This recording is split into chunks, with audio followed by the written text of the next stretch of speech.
Hello, welcome to the channel. Before we delve into the terror that haunts Villisca, tell me, where are you watching us from today? It's amazing to think how mystery stories can connect us, no matter the distance. If you're not already subscribed, take this opportunity to subscribe now and turn on notifications. In the quiet heart of Villisca, Iowa, a small American town that seemed asleep in time, stood a house that no one dared visit. It was a modest building, but the feeling emanating from its white walls and narrow windows made even the brave hesitate to cross its rusty gate. It was a place where the past insisted on remaining alive, hiding secrets that should not be revealed. The protagonist, Ethan Caldwell, an investigative reporter accustomed to dark stories, arrived in the city with a mixture of fascination and apprehension.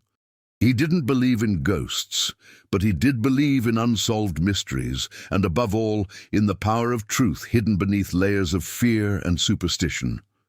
Ethan carried with him a notebook stained by time and an old camera, ready to record any detail that might escape common perception. On the other side, the silent antagonist of the story was not a person, but the house itself. Every creak of the floor, every shadow that dragged itself through the corridors seemed to have a will of its own. It held the echoes of screams that no one could forget, of interrupted laughter, and of that which, for decades, no one dared to name. Villisca was not just a city, it was a stage for events that defy logic, and the house was the forgotten protagonist of that macabre play. On the very first night, Ethan sensed something was wrong. The wind seeping through the cracks in the windows seemed to whisper forgotten names. The moon cast long, distorted shadows across the interior walls, transforming the home into a labyrinth of silence. He began to notice small anomalies, objects out of place, doors creaking even without wind, and the echo of footsteps that didn't belong to any living being. Each detail seemed to construct its own narrative, a story of real horror made all the more terrifying by its veracity. The town, though tranquil at first glance, carried untold stories in the faces of its inhabitants. Neighbors exchanged nervous glances whenever the house came up in conversation. Some voices whispered about events from a summer night in 1912, when an inexplicable tragedy shook the small community. Ethan, armed with professional curiosity, delved into this silence and the clues left by time, aware that each open door could reveal something disturbing and possibly dangerous. During his initial investigation, Ethan found old documents and newspapers yellowed with age, describing the murders that had occurred in the house. The victims were an entire family, victims of a crime that remained officially unsolved. Every line of the text made him feel that he was not just facing a historical mystery, but something that still breathed there, in that place. It was as if time had stopped to preserve the horror and the memory of the victims. The contrast between Villisca's seemingly tranquil routine and the imposing presence of the house created a constant tension. While the city went about its daily life, Ethan realized that the tragedy of the past still dictated invisible rules: silent streets at night, averted glances, and the subtle fear that anything could happen if someone dared to disturb the balance. He began to notice signs that others ignored, strange marks on the walls, metallic smells that suddenly appeared, and the persistent feeling of being watched, even when alone. As Ethan explored the corridors, he felt the house reacting to his presence, shaping the events around him. Objects fell for no reason, doors closed on their own, and shadows moved at the edge of his peripheral vision. Each step brought him closer to the truth, but also plunged him into an atmosphere of growing paranoia. The feeling that the house was not just a place, but a living organism began to dominate his thoughts. He realized that the central conflict of the story would not only be solving the murders, but surviving the weight of what lay hidden there. The house, silent and unforgiving, seemed to test him, provoking him to advance or retreat. Ethan knew that discovering the truth would mean confronting forces beyond logic and reason, but his determination was greater than his fear. Each discovery led him to more questions, and each answer revealed that Villisca held mysteries that could not be easily unraveled. The setting and the main conflict were introduced. A determined man, a silent city, a house that carried decades of horror, and a secret that required courage to uncover. Ethan was about to cross the line separating the visible from the invisible world, and even without knowing it, each of his actions fueled the enigma that the city had been trying to hide for over a century. The following morning brought a pale, cold light, typical of autumn in Villisca. Ethan walked through the town's narrow streets, observing details that, at first glance, seemed trivial, but which carried echoes of the past. The neighboring houses, built at the end of the 19th century, displayed worn roofs and abandoned gardens. Each facade seemed to whisper silent stories, revealing how much time shaped the town's collective memory. As he approached the local antique shop, Ethan met Margaret Lewis. Margaret, a woman with tired eyes and a cautious expression, seemed to know every nook and cranny of the town. She became a crucial point in his investigation, providing subtle accounts of long-time residents, undocumented rumors, and events that never made it to the newspapers. Margaret spoke in low tones, as if the air might carry her words astray, maintaining the mystery surrounding Villisca. On his way home, Ethan began to notice subtle cultural details that shaped the town's behavior. There were discreet rituals, doors decorated with amulets against evil, candles lit in windows to ward off spirits, and a silent reverence for stories of past tragedies.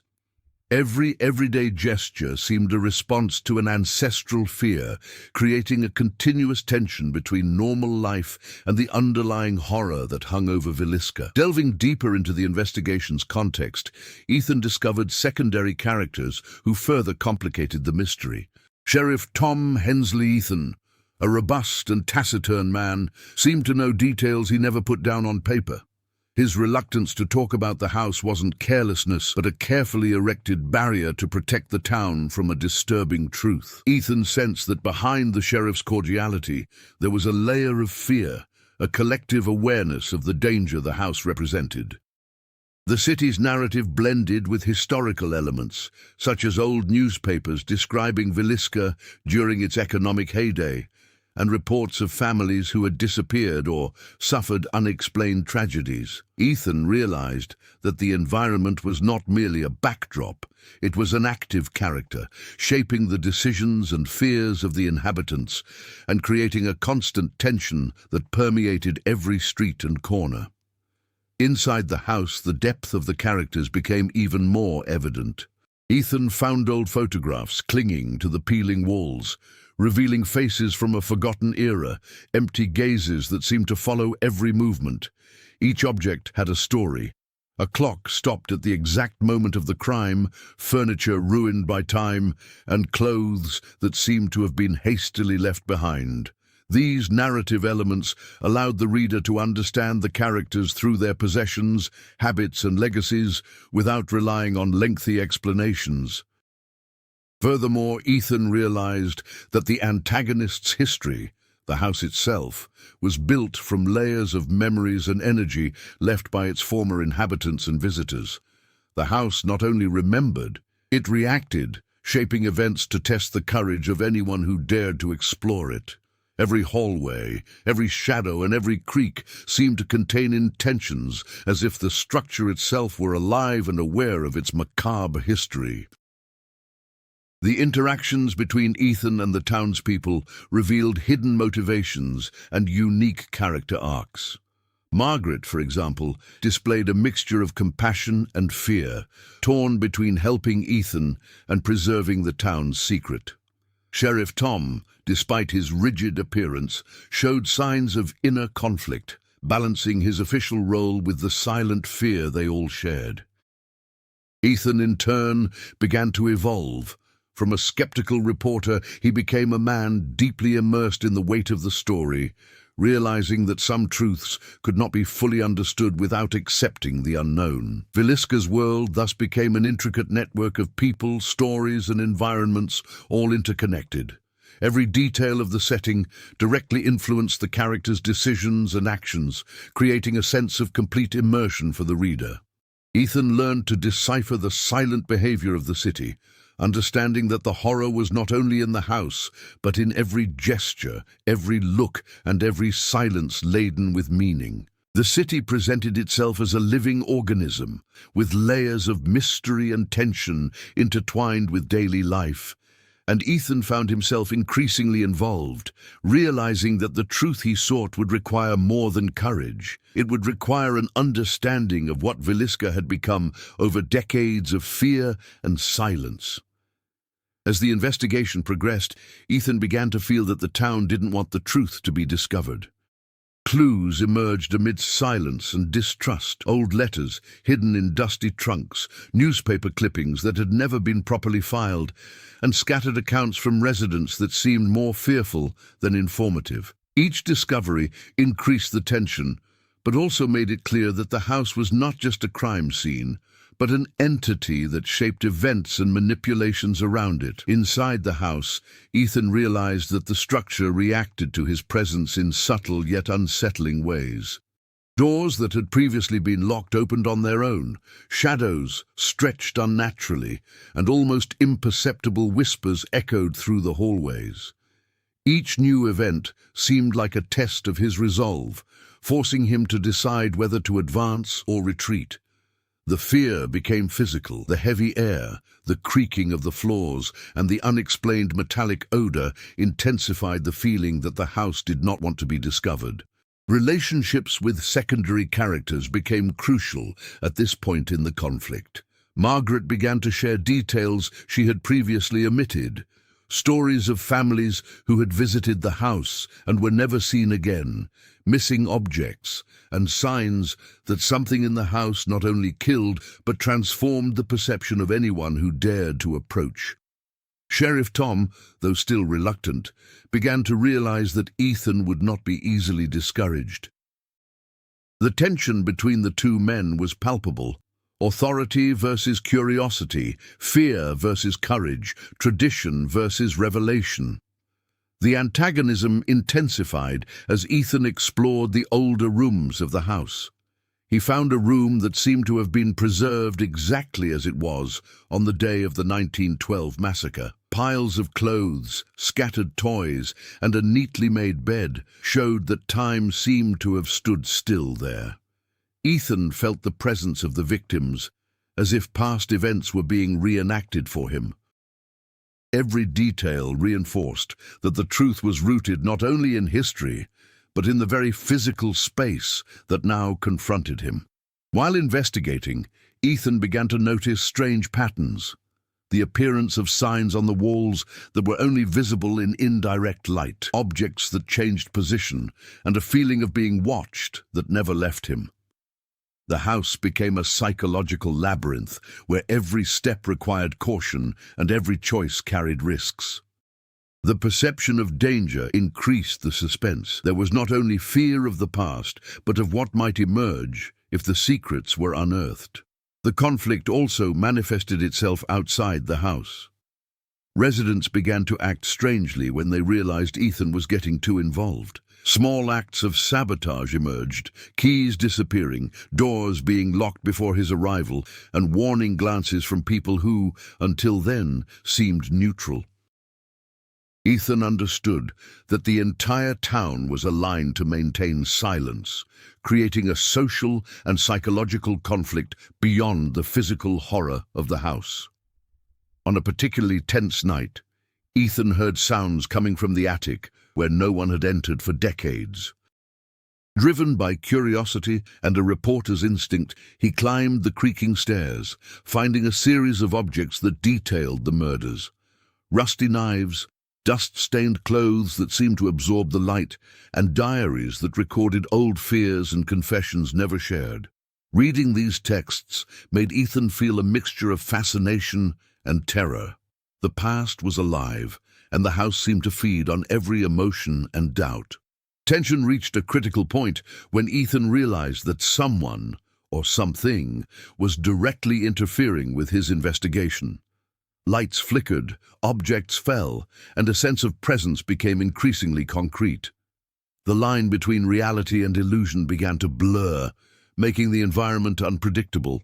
Every action Ethan took provoked an immediate reaction, as if the house were aware of his determination. The conflict was no longer just about uncovering the truth behind the murders, but about surviving the force that guarded the secret. Ethan understood that, to move forward, he would need to actively confront his fear, make quick decisions, and accept that some answers might be more disturbing than he could bear.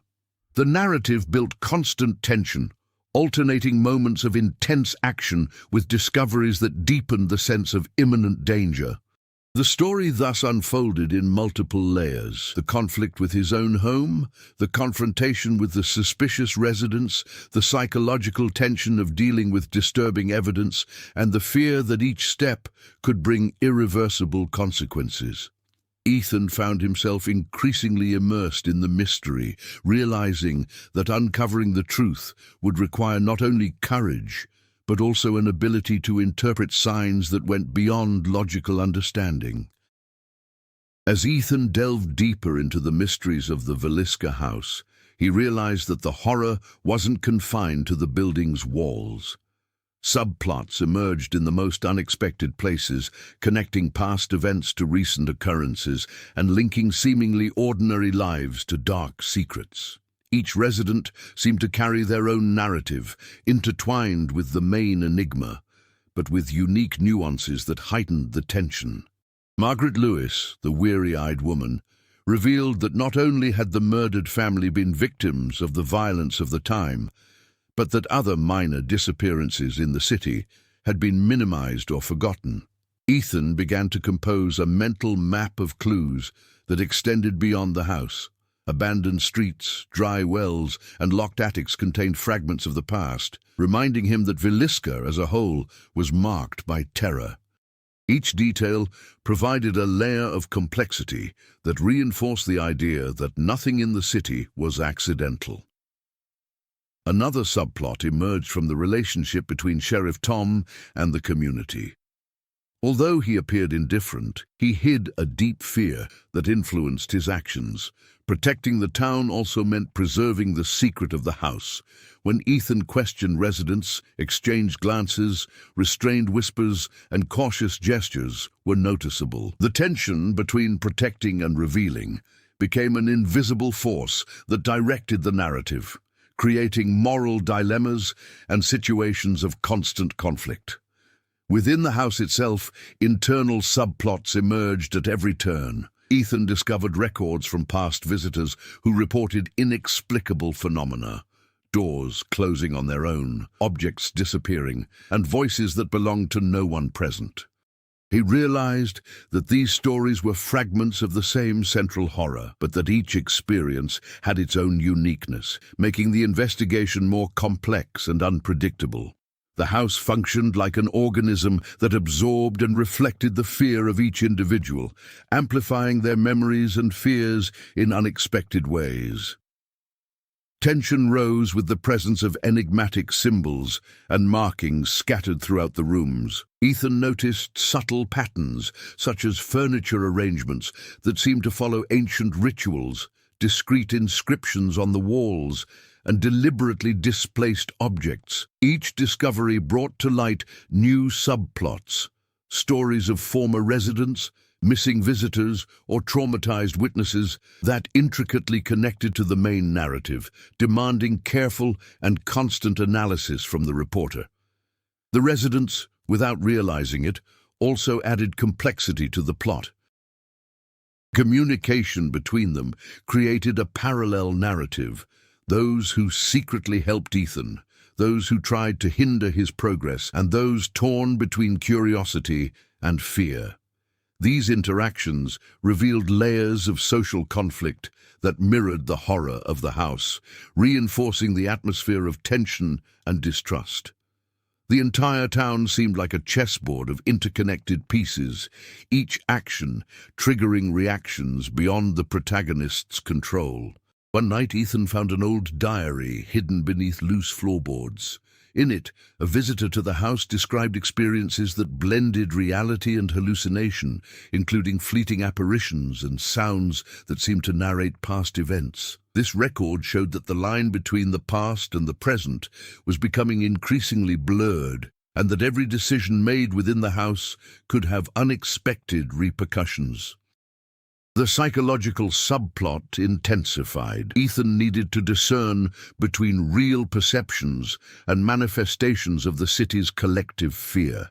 Time pressure also came into play, increasing the pace of the narrative. Ethan knew he needed to document everything before unexpected changes obscured evidence or the house itself manipulated his perception to the point of losing objectivity. The urgency was reflected in every action, every staircase climbed, every room explored, every witness contacted contributed to the escalation of tension, connecting all the subplots to the central arc of the mystery. At the end of this stage of the story, all the subplots intertwined. The silent fear of the city, the historical records of the tragedy, the cautious behavior of the residents, and the supernatural or psychological manifestations within the house. Each layer heightened the suspense and strengthened the main arc, uncovering the truth behind the murders while navigating a web of secrets that seemed alive, conscious, and relentless. Ethan understood that any misstep could not only compromise his investigation, but also put him in real danger. Each subplot not only enriched the narrative, but also created new critical decisions, demanding courage, cunning, and persistence. The house, its inhabitants, and the past itself became multiple antagonists, challenging the protagonist to move forward without losing control of what was reality and what was manipulated by collective fear. That night, Villisca seemed quieter than usual. Ethan moved cautiously through the house's corridors, but this time something seemed different. The air was thick, almost electric, and every shadow seemed to move consciously. The turning point didn't come from a falling object or a creaking door. It came from a revelation that would change not only the investigation, but Ethan's own perception of the house and the entire city. While exploring the attic, illuminated only by the dim light of his flashlight, Ethan found a wooden box hidden among old beams. Inside were diaries of residents from the time of the murders, including the patriarch of the victim's family himself. But between the pages, something unexpected emerged. A letter written by someone who had witnessed the events of that fateful night in 1912, detailing not only the crime, but the identity of a possible culprit hitherto unknown. The revelation was shocking. The killer was not a stranger or an isolated supernatural presence, but someone connected to the town, someone who had manipulated and influenced events for decades. Ethan felt the weight of the discovery in his body. The mystery was transforming. Now it wasn't just about documenting old clothes, but about grappling with a truth that could still impact the living. The house, silent and vigilant, seemed to react to his perception. An intense chill ran through the hallway, and the shadows on the walls began to move almost intentionally, as if the house itself recognized that the secret was about to be revealed. Simultaneously, Margaret appeared unexpectedly, bringing additional information that complemented the letter. She confessed to having kept details that could have destroyed reputations and families, but which now needed to be exposed. The tension between Margaret and Ethan increased, trust versus caution, courage versus prudence. The turning point was not only the discovery of the culprit's identity, but the realization that the entire town had been a silent accomplice, consciously or not, in perpetuating the secret. At that very moment, Sheriff Tom appeared, confronting Ethan. There was a mixture of anger and fear in his eyes. He was trying to protect the town, but he also recognized that the truth could no longer be hidden. The interaction was intense, short words, piercing glances, and warning gestures that almost resulted in physical conflict. Ethan understood that there was now a direct human antagonism beyond the psychological and physical terror of the house. The town and the house conspired together to protect their secret. As Ethan absorbed all the information, strange events began to occur simultaneously. Lights flickered, doors closed on their own, and the creaking of floors seemed to mark the rhythm of an invisible presence. A sense of urgency gripped him. The house seemed to demand that he make an immediate decision. To move forward meant revealing the truth, but it could jeopardize not only his own life, but also the fragile stability of the city. To refuse meant letting the terror continue, preserving the lie that had taken root for over a century. The turning point also brought to light the psychological dimension of the conflict. Ethan began to realize that the house was not just a physical space, but a living representation of the city's collective fear. Every hallway, every room, every shadow reflected the collective consciousness of decades of silence, complicity, and fear. The revelation of the letter and the diaries transformed what was once an investigation into a profound moral dilemma. Revealing the truth could free the living from the shadows of the past, but it could also destroy current families and reputations. Margaret, realizing the gravity of the moment, pleaded with Ethan to consider the consequences. The sheriff, in turn, tried to persuade him in an authoritarian manner.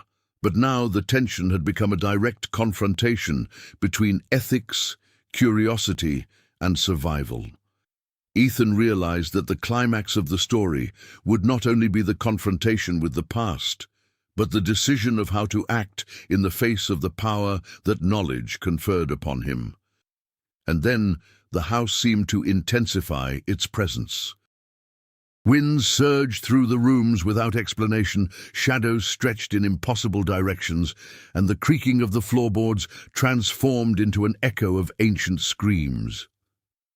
Ethan felt that at that moment the house itself was judging him.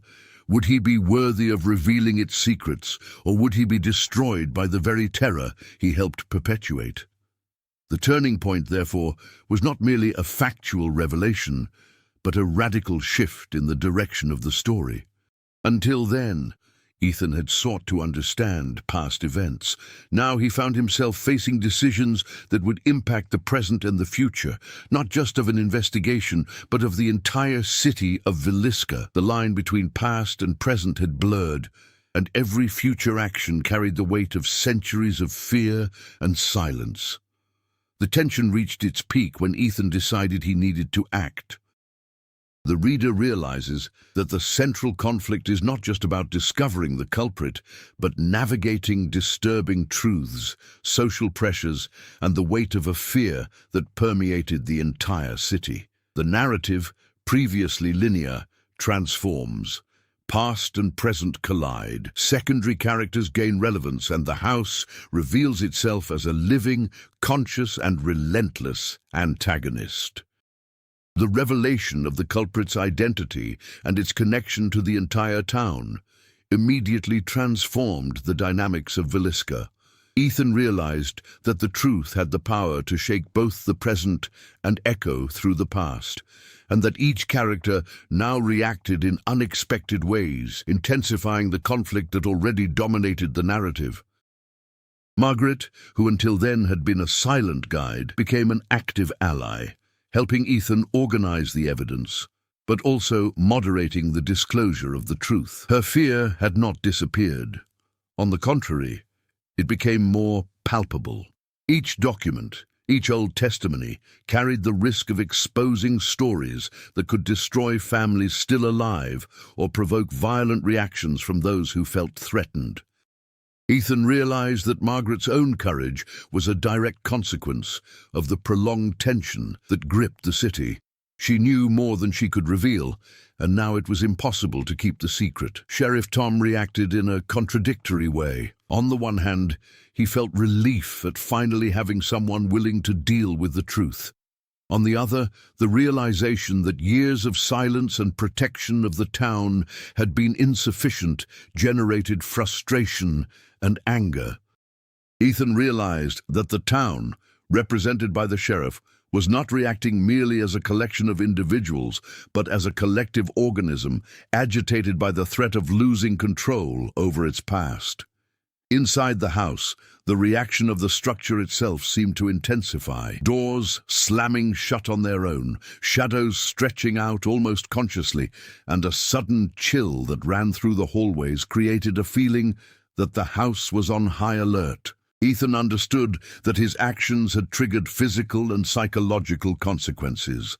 The space that until then had seemed merely a stage for the past now reacted vividly, as if protecting its secrets at all costs. While documenting each discovery, Ethan noticed a change in the residents. Those who had previously shown curiosity now distanced themselves, avoiding direct contact. Some tried to discredit his work. Others offered information in a fragmented way, as if they still feared that the truth could cause more harm than good. The collective reactions showed that the conflict was not only personal, but social. The entire city was immersed in a silent tension, trying to balance fear, curiosity, and emotional survival. Furthermore, Ethan began to grapple with internal consequences. The psychological strain manifested as extreme fatigue, insomnia, and a constant feeling of being watched. He realized that the impact of the investigation wasn't merely external. The knowledge he had acquired carried emotional weight, forcing him to confront his own limits of courage and sanity. Each step toward resolution brought both progress and risk, demonstrating that actions had both immediate and lasting effects. Interpersonal relationships also transformed. Margaret and Ethan began to act with careful synchronicity, balancing trust and prudence. Sheriff Tom accompanied them cautiously, knowing that any mistake could trigger distrust and collective panic.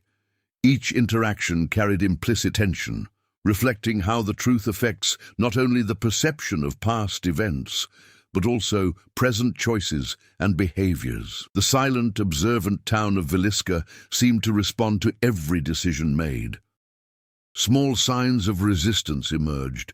Doors that had once remained open were now locked, objects shifted places, and ancient whispers seemed to echo in the deserted streets. Ethan understood that the truth had a multiplier effect. It not only revealed facts but also triggered chain reactions, stimulating dormant fears and awakening collective memories of horror. On a psychological level, Ethan realized that the revelation didn't eliminate the fear, but transformed it. He now grappled with the reality that the town had been complicit, directly or indirectly, in a plot that spanned more than a century. Every reaction from the residents, every gesture from Margaret and the sheriff, and even the strange manifestations within the house, showed that the most profound consequence was not just discovering the truth, but living with it and dealing with the ongoing impacts of this revelation. The conflict, therefore, evolved into multiple dimensions: social, emotional, psychological, and physical. Ethan understood that every choice from then on needed to be made with awareness of the domino effect it could generate. The consequences were not only for him or for the city at that moment, but for the historical fabric of Villisca, for the collective memory, and for every life still connected to these macabre secrets. The narrative reinforced the idea that truth, while liberating, carries weight and responsibility. Ethan was at the center of this dilemma, learning that uncovering the past was not a simple act of investigation, but a decision that could forever alter the fate of Villisca and all who lived there. The tension remained high, and the reader sensed that the next step would require unprecedented courage and determination. After the shocking revelations about the culprit's identity and the town's silent complicity, Ethan realized he could no longer act merely as an observer. The fear he had felt since his first step into Villisca's house was now transforming into determination. Overcoming this wasn't just about facing physical terror, but about mastering his own mind, understanding the patterns of collective fear, and acting courageously in the face of forces that defied logic. The first step in this transformation came when Ethan decided to explore areas of the house that had not yet been analyzed. The basement and the locked rooms that hid long-forgotten memories. There, he faced not only physical obstacles, rotten floorboards, unstable stairs, narrow corridors, but also intense psychological manifestations. Each shadow seemed to amplify the past. Each sound echoed as if recalling the screams of past victims. Ethan had to learn to separate reality from perception, using logic and instinct to move forward. This control over fear marked his personal growth. Margaret, noticing Ethan's progress, began to trust him more, offering information strategically and helping him organize the evidence so that it could be presented safely. Their relationship strengthened. Trust and mutual respect emerged as essential elements in facing the horrors of the house. Ethan learned that growth also meant recognizing limitations and accepting help, a lesson that became crucial in the face of such a profound mystery. On an emotional level, Ethan began to confront memories and sensations that had previously paralyzed him. The house seemed to test not only his physical courage, but also his emotional resilience. He faced visions of the past, children playing in the garden who later disappeared, family portraits stained by time, and echoes of screams that never completely subsided. Each experience forced him to quickly reflect on how to react, developing a balance between prudence and action, fear and courage. This process symbolized the inner growth necessary to continue the investigation without succumbing to terror. Furthermore, the confrontation with Sheriff Tom also marked an important stage in Ethan's growth. Initially, Tom represented authority, fear, and resistance, but as Ethan demonstrated competence and courage, the sheriff began to collaborate more openly, offering vital information about the town's history and the events leading up to the tragedy. Ethan understood that overcoming challenges included the ability to influence and mobilize allies, transforming antagonism into cooperation when necessary. The turning point came when Ethan decided to directly confront the most haunted corridors of the house at night, where the manifestations were most intense. Unexplained winds blew through the broken windows, shadows moved against the light of his flashlight, and ancient whispers echoed through the ceilings. Ethan advanced step by step, learning to observe patterns and anticipate the house's behavior, transforming terror into a guiding tool. This action marked the evolution of a man who had previously allowed himself to be intimidated by fear, but who now used it to guide his decisions. The subplots also contributed to Ethan's growth. He realized that the reactions of the residents, the sheriff's silence, and Margaret's own resistance were reflections of collective and individual traumas. Understanding these elements allowed Ethan to interact with each character strategically, minimizing risks and increasing the effectiveness of his actions. Therefore, his growth was not only physical or psychological, but also social. He learned to deal with the fear of others and to influence those who still resisted the truth. Another aspect of evolution occurred in Ethan's ability to organize and interpret evidence more efficiently. He created a detailed map of the house, connecting past and present events, identifying patterns in the murders and supernatural manifestations, and predicting possible responses from the town to his findings. This strategic planning reflected a maturity that went beyond brute courage. It was the application of knowledge, experience, and discernment to transform chaos into understanding. By the end of this phase, Ethan had transformed. From a curious and fearful reporter, he had become a complete investigator, capable of confronting not only the house and its horrors, but also the social and emotional complexity of Villisca. Fear, once a paralyzing obstacle, was now a tool for perception. Doubt, a source of motivation, and the silence of the city, a challenge that could be understood and overcome. Ethan's overcoming his fear didn't eliminate the danger, but it gave him control over how to act in its face. Every decision he made now reflected learning, courage, and strategy, preparing him for the story's climax, where all forces, physical, emotional, and social, would converge at the decisive moment. He had learned that true growth doesn't come from the absence of fear, but from the ability to walk despite it, transforming terror into conscious action. After weeks of investigation and disturbing discoveries, Ethan was finally ready for the final confrontation with the mysteries of the Villisca house. Preparing for the climax wasn't just about mapping corridors or documenting evidence. It was an intense journey of strategy, observation, and emotional control. Every step now had to be calculated, as any mistake could seal not only the fate of his investigation, but also put his own life in danger. The first stage of preparation consisted of gathering all the evidence in an organized way. Old diaries, letters, house maps, and residence records were analyzed, compared, and connected. Ethan traced patterns that revealed how past events subtly repeated themselves in the present. The manifestations in the house were not random.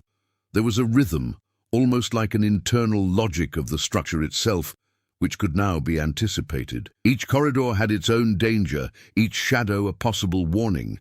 This strategic perception symbolized not only knowledge, but power over the unknown. While organizing this information, Ethan also had to deal with human tensions. Margaret remained his partner, balancing fear and courage, but the relationship with Sheriff Tom required caution.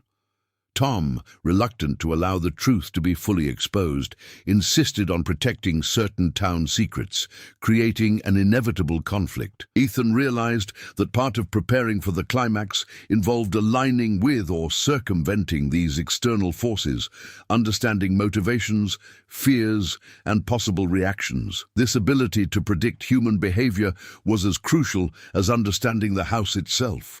Time pressure intensified the preparation. Each passing night seemed to bring him closer to a critical point. Strange events intensified, doors creaked more frequently, shadows seemed to move with a consciousness of their own. Ethan knew he couldn't postpone the final confrontation much longer. The house pressed down, demanding that the decisive moment happen. This urgency heightened the narrative tension, placing the protagonist in a constant state of alert, prepared to act at any instant. The house, in turn, seemed aware of the approaching climax. Objects were moved, windows opened on their own, and drafts of icy air swept through the corridors, as if trying to dissuade Ethan from advancing. Each physical sign reinforced the imminent danger and increased the psychological pressure. The preparation, therefore, was not only mental or strategic, but also physical. Ethan needed to maintain stamina, focus, and courage, balancing logic and instinct in the face of phenomena that defied reality. Furthermore, Ethan meticulously studied the residents and secondary subplots. He needed to anticipate who might help him, who might hinder him, and who would remain neutral. Every human interaction, every gesture, and every omission became part of a larger strategy, where alliances and conflicts would be tested at the decisive moment. The preparation involved carefully manipulating these forces, ensuring that at the climax all elements, human and supernatural, converged in a controlled manner. The symbols and markings in the house also demanded attention. Ethan revisited enigmatic patterns on the walls, furniture arrangements, and discrete inscriptions, connecting them to past and present events. Every detail could indicate a critical point or a trap. Attention to these minutiae represented the difference between success and failure, reinforcing the idea that the climax would not only be physical, but also mental and strategic. During the preparation, Ethan began planning his final approach. He determined the order in which to investigate the rooms, how to confront possible manifestations, and how to document evidence without being caught off guard. Every move was thought out in advance, every decision considering risks and rewards. The tension increased as he anticipated what the house might unleash, creating an atmosphere of expectation that was reflected in every action, dialogue, and description of the environment. At the end of this phase, everything was ready for the final confrontation. Ethan had transformed fear into planning, doubt into strategy, and terror into perception. He understood that the climax would require maximum courage, attention to detail, and control over all the forces involved, human, supernatural, and psychological. The entire town, the residents, the sheriff, Margaret, and the house itself awaited the outcome, each element in position, ready to react to the protagonist's decisions. The preparation for the climax, therefore, was not merely physical or strategic. It was also emotional and intellectual. Ethan consolidated weeks of learning, courage, and analysis into a single moment, where everything that had been discovered converged on an inevitable confrontation. The reader feels that each step the protagonist takes brings him closer to the narrative's peak, increasing the tension and preparing the ground for the resolution of the horrors of the Villisca house. The decisive moment had arrived. Ethan breathed deeply in the dim light of the main hallway of Villisca's house. Every shadow seemed to pulse with its own consciousness. Every creak of the floorboards echoed like a warning. The flashlight in his hand trembled slightly, but he felt that nothing could stop him now. Everything, months of investigation, days of psychological tension, and confrontations with residents and allies, culminated in that instant. Upon entering the attic, the place where the revealing letter had been found, Ethan realized that the house reacted in an almost intelligent way. Doors slammed shut, windows closed on their own, and drafts seemed to guide his steps. But he was ready. He had studied every pattern, anticipated every trap, and prepared responses for every manifestation. The fear, once paralyzing, now transformed into strategic vigilance. Suddenly, a dense shadow appeared in the center of the attic, taking the form of a human silhouette. Ethan recognized in it the reflection of the culprit revealed in the diaries, a symbolic presence that concentrated decades of terror and silence. The confrontation was not merely physical, it was psychological. The silhouette seemed to absorb the energy of the house, intensifying every sound and movement around it. Ethan knew that the only way to overcome this was to maintain absolute focus, confronting both the shadow and the historical weight it represented. As he advanced, the presence multiplied, shadows appearing in the corners, in the windows, and under the roof, as if the entire house had come to life to protect its secret. Ethan used the experience he had gained throughout the investigation. He recognized patterns of movement, anticipated deviations, and found safe paths. Each step forward required courage, intelligence, and speed. He understood that any hesitation would be fatal, and that the personal transformation that had occurred in the previous stages would be put to the test. Margaret, who watched from the side corridor, helped coordinate movements and alerted them to changes in the house's behavior. Her presence was essential, balancing the tension of the moment with strategic support. Sheriff Tom, in turn, observed from a distance, ready to intervene if the danger became real, but also unable to act directly. The confrontation was between Ethan and the past, with the horrors and secrets kept by the town for more than a century. Amidst this scene of absolute terror, Ethan finally found the core of the climax, the wooden box that had contained the diaries and the letter. The shadow advanced toward the box, almost as if it wanted to prevent the truth from being revealed. Ethan held on tight, remembering each lesson he had learned. Fear is natural, but it shouldn't dominate action. The truth is powerful, even in the face of danger. He opened the box again and exposed the documents, allowing the flashlight's light to illuminate each page. At that moment, the house reacted with maximum intensity. Doors slammed shut, the wind roared through the hallways, and shadows stirred in an almost choreographed movement, creating the sensation that history itself resisted revelation. But Ethan remained firm. The truth, which had once been a burden, now became his weapon. He began to read excerpts from the diaries and the letter aloud, exposing facts and names that the city had tried to forget. The reaction was immediate. Shadows receded, doors stabilized, and the tense atmosphere began to dissipate, but not before one last surprise. A materialized figure from the past, the physical memory of the culprit, appeared to confront Ethan directly. The tension reached its peak. The confrontation demanded precision, courage, and quick thinking. Ethan needed to combine movements, distraction strategies, and an understanding of the house's behavior to maintain the advantage. When the last shadow dissipated and the culprit's presence was finally confronted, Ethan realized that not only had he survived, but that the balance of the house and the city was beginning to be restored. The full revelation had broken the cycles of silence, fear, and manipulation that had lasted for decades.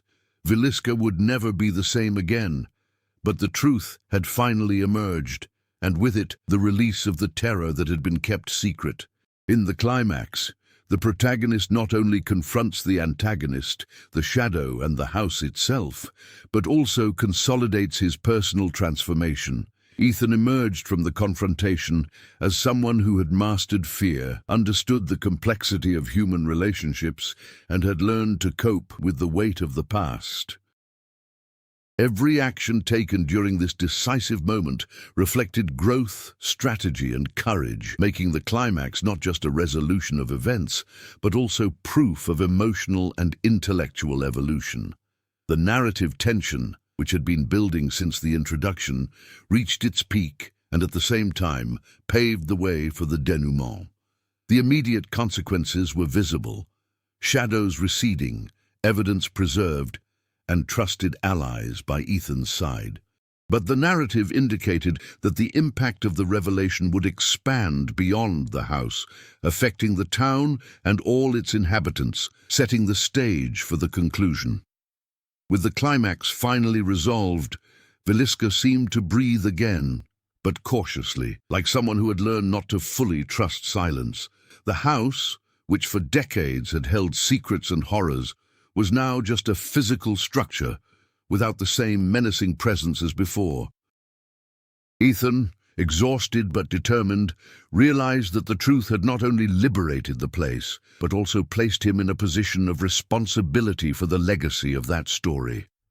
Margaret, beside him, felt the weight of relief mixed with disbelief. The partnership built during months of tension was solidifying, revealing the importance of trust, courage, and conscious action in the face of fear. They both understood that the city would never be the same. The revelation of past horrors had shaken families, exposed old secrets, and created divisions, but it would also open space for healing and reflection. Sheriff Tom, initially resistant and cautious, now accepted the reality. Protecting the secret had been a mistake that prolonged the terror. He began to collaborate with Ethan to ensure that the events were properly documented, preserving evidence and accounts that could prevent future incidents. The change in his stance showed that even those accustomed to hiding the truth can recognize the need for justice and transparency, reinforcing the social evolution that the narrative sought to convey. The town of Villisca, though reluctant to confront its past, began to grapple with the consequences. Residents came forward with old stories, documents were handed over, and the cycle of silence that had lasted for decades began to unravel. Ethan understood that the terror of the house was not merely physical or supernatural, but cultural and social, a result of collective fears and the historical denial of traumatic events. Now, the truth acted as a catalyst for change and understanding. On a personal level, Ethan reflected on the transformation he had experienced. The fear that initially paralyzed him had become discipline, Doubt had transformed into planning and action, and psychological tension had turned into an understanding of human complexities. He recognized that overcoming the horrors of the house was not just about surviving them, but about understanding the impact of each decision, both on himself and on everyone around him. The story's conclusion reinforced the idea that confronting the past requires courage, strategy, and empathy. Ethan had solved the mystery and exposed the truth, but he had also understood that the consequences would extend far beyond his own actions. The city, its inhabitants, its history, and collective memory itself were now in transformation, marked by what had been revealed, but with an opportunity for reconstruction.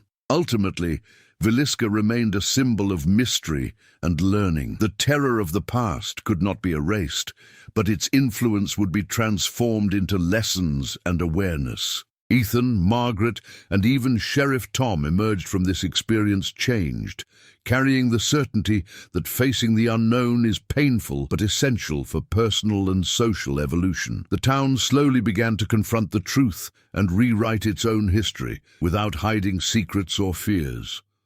Months later, Villisca's house remained empty, silent, but without the menacing presence of before. Residents began to share their stories, healing old wounds and rebuilding the town's memory. Ethan, now recognized for his courage, documented each account, ensuring that the past would never be forgotten. Margaret remained by his side, steadfast and confident, while Sheriff Tom became an ally of truth. Despite the apparent calm, the memory of the horrors still lingered, reminding them that true courage does not erase fear, but transforms it into action and learning. If you felt chills and intrigued by the story of Villisca, share this account and help others learn the secrets of this city marked by mystery. Comment below with your theories, fears, or similar experiences. We want to know how you would react to such profound and historical terror. Subscribe to the channel to follow new true stories full of suspense, mystery, and macabre events that defy logic.